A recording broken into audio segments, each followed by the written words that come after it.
How did you bring electronic trading to options trading?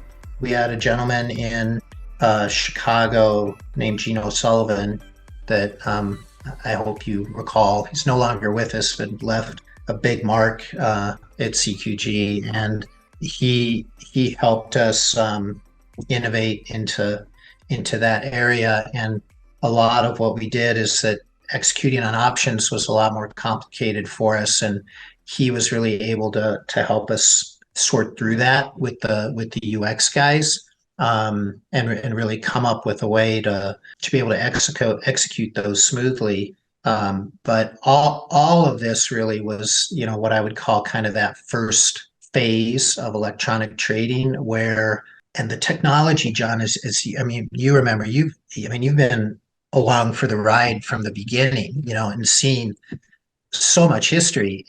Is this first phase was all about the UI, the direct connection to the exchange, and the technology was being provided pretty much still universally from ISVs. As time progressed, the technology progressed very quickly as well, and pretty quickly. And your comment about options just made me think of this. Is pretty quickly people, are in futures. You're constantly seeking in any trading, you're constantly seeking an edge, and pretty quickly people started to look for ways, how do we automate these trades?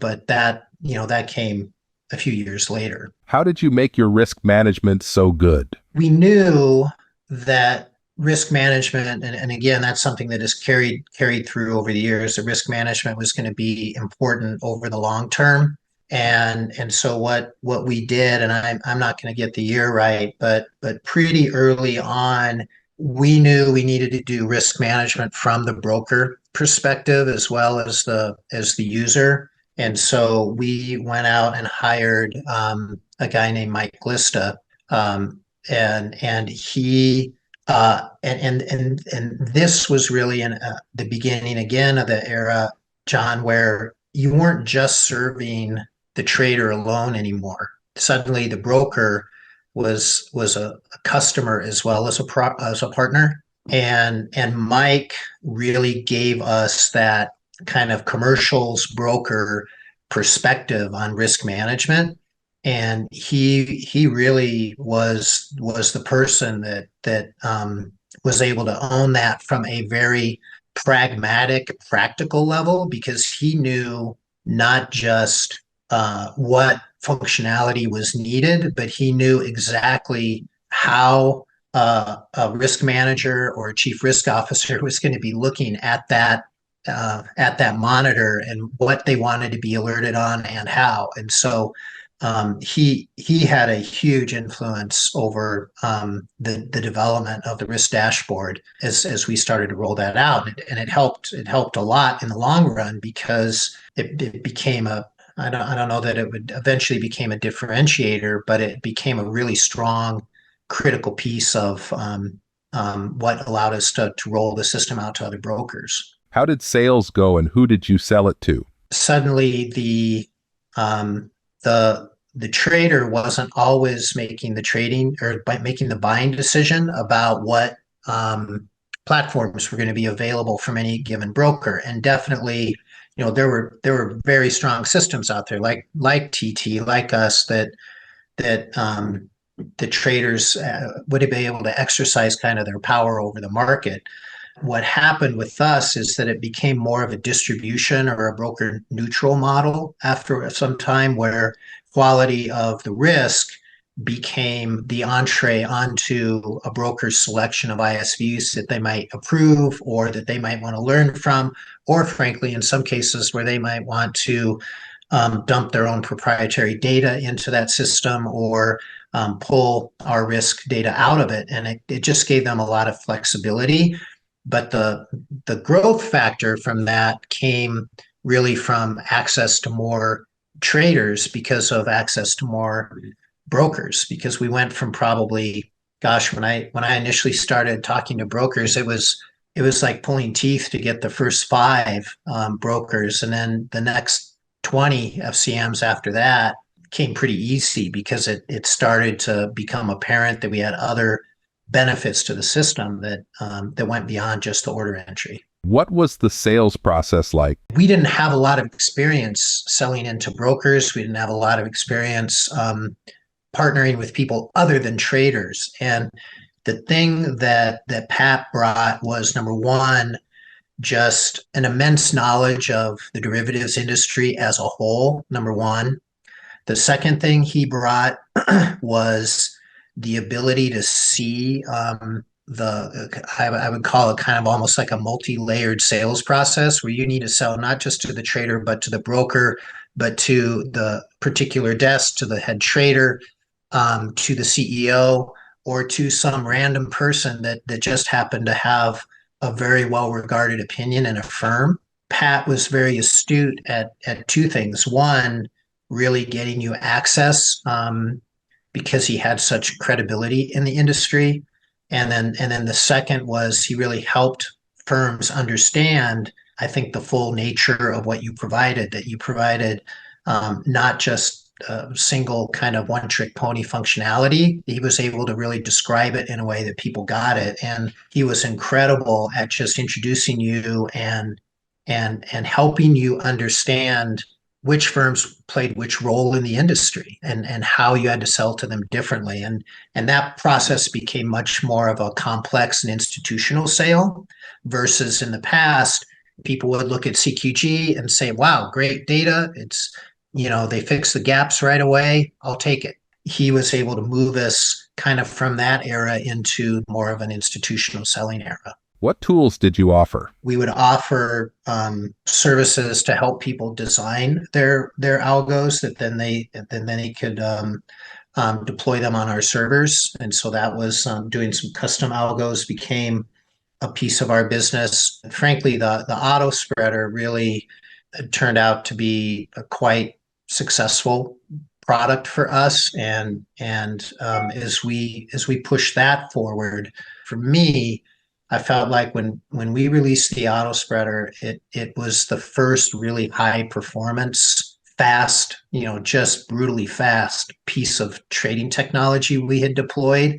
And it really elevated our credibility, I think, in the market and gave us a lot of success across the board. And so it very much pushing that out into the market became probably our number one priority. We weren't a very good company at multitasking. If we found a seam, we pretty much focused on that seam and hoped that it would benefit us on the sides, and on the fringes. What role did intellectual property law play in the growth of CQG? For a period of time there, I think it was a big focus of the industry, and whether it was TT, who had frankly an enormous patent portfolio. I mean, it was really just a big impact, frankly, on a lot of their early success, and then you had other companies also trying to do things like Cantor or BGC, and then you would have some random company that would file something in the West Texas, district court, where they perhaps purchased a patent, and those companies were doing what made sense to them. You can, in the patent world, you can have an offensive patent strategy, or you can have a defensive patent strategy. And as you're building a business and you're getting scale,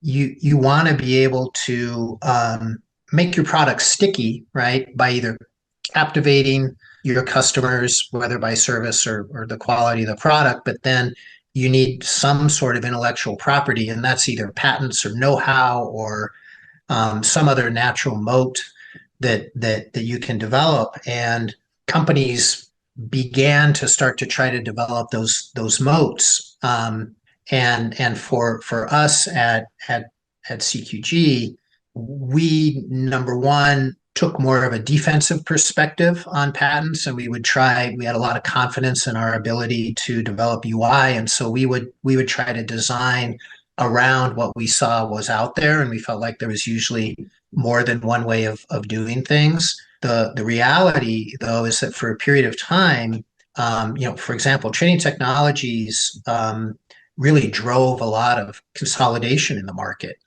There was a period of time where the screen mattered very, very much, and the threat of litigation or those sorts of things would steer people away from your platform, or it would steer you away from designing in a certain way.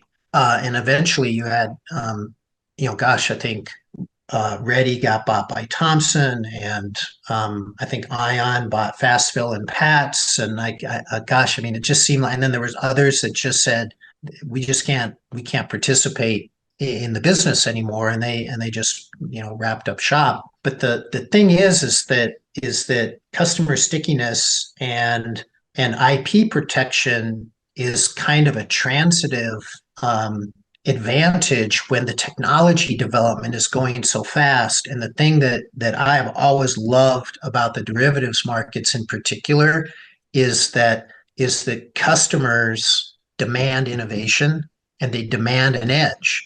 And so the minute a piece of technology is commoditized or enough people are using that the edge starts to wear out, traders and others, they look very quickly to, okay, well, what's next?